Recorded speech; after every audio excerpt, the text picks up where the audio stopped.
Kita harus sadar, negara bukan mengatur pikiran, negara bukan mengatur perasaan, negara mengatur tindakan. Di situ kita atur. Dan bila melanggar, maka itu dilakukan tindakan penegakan hukum. Kita tidak perlu saling menghasut, saling mencela, saling menghina. Demi rakyat kita yang kita cintai. Yang pemerintah nggak boleh baperan, pemerintah harus menerima seluruh masukan dan kritikan. Inilah yang akan kita angkat menjadi government super apps. Sehingga ketika itu tidak berjalan, pemerintah tertinggilah yang harus kemudian mengambil alih.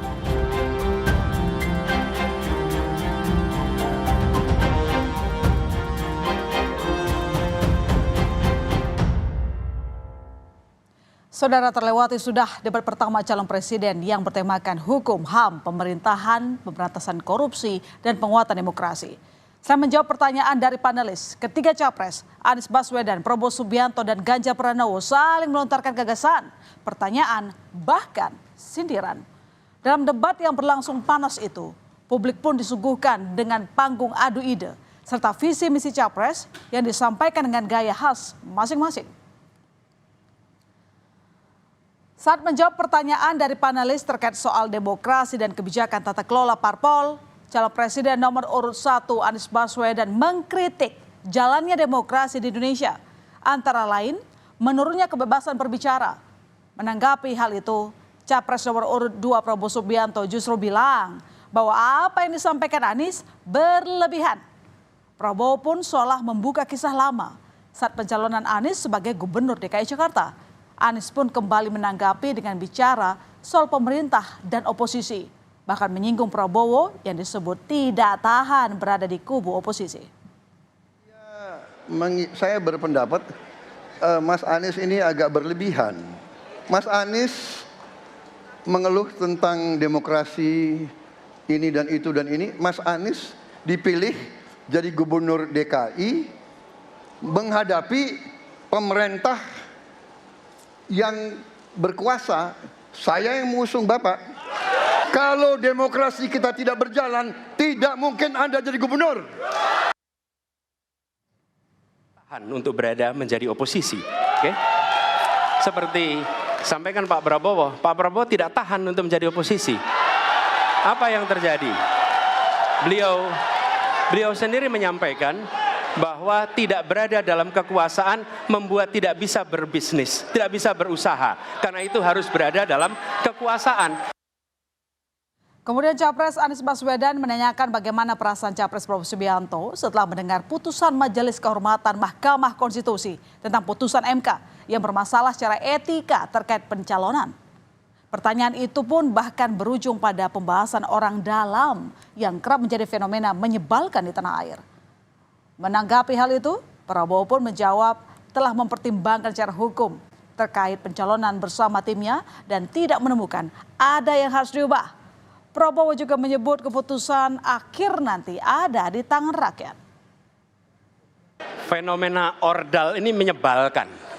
Di seluruh Indonesia kita menghadapi fenomena ordal. Mau ikut kesebelasan ada ordalnya. Mau masuk jadi guru ordal. Mau daftar sekolah ada ordal. Mau dapat tiket untuk konser ada ordal. Ada ordal di mana-mana yang membuat meritokratik nggak berjalan. Negeri ini rusak apabila tatanan Waktunya itu hilang. Habis. Mas Anies,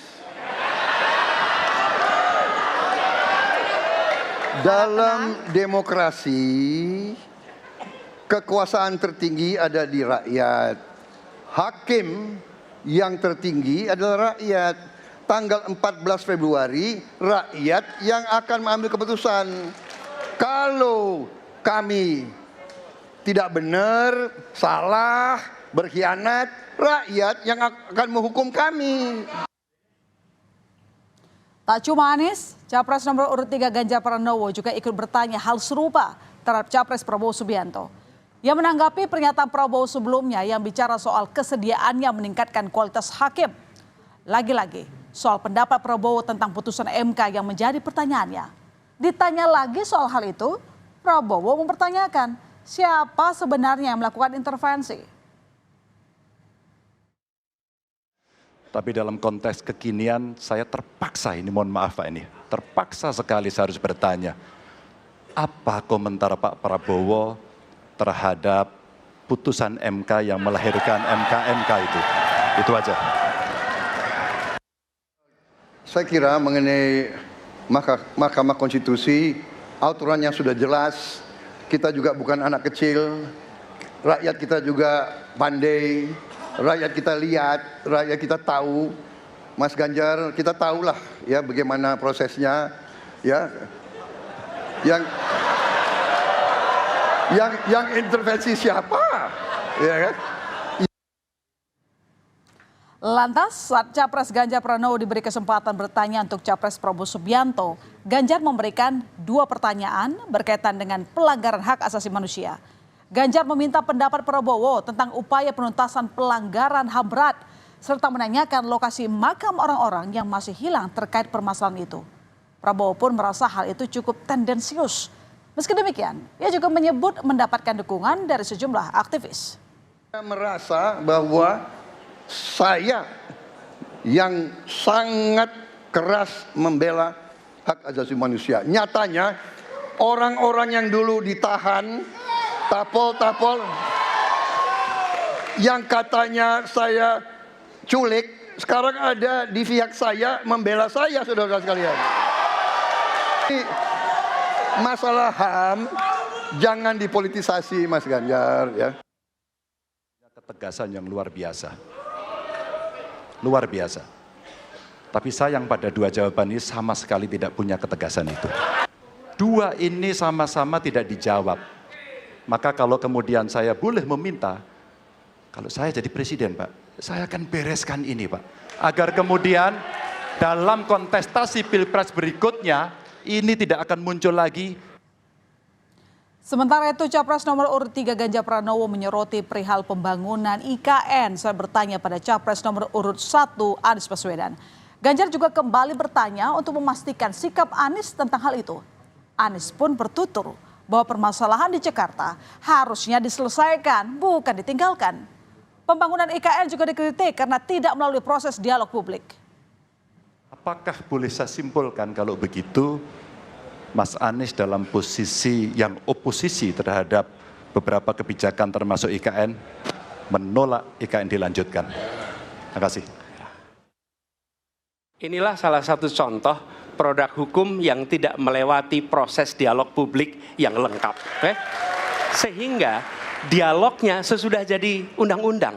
Dan ketika dialognya sudah undang-undang, siapapun yang kritis dianggap oposisi, siapapun yang pro dianggap pro pemerintah. Kenapa?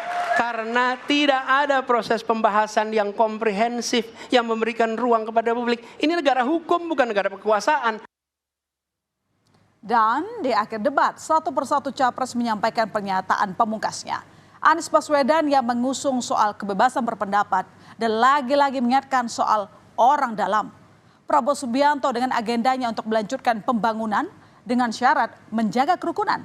Dan juga Ganjar Pranowo yang bicara soal pemerintah hendaknya tidak baperan dan juga memberikan contoh untuk melayani rakyat.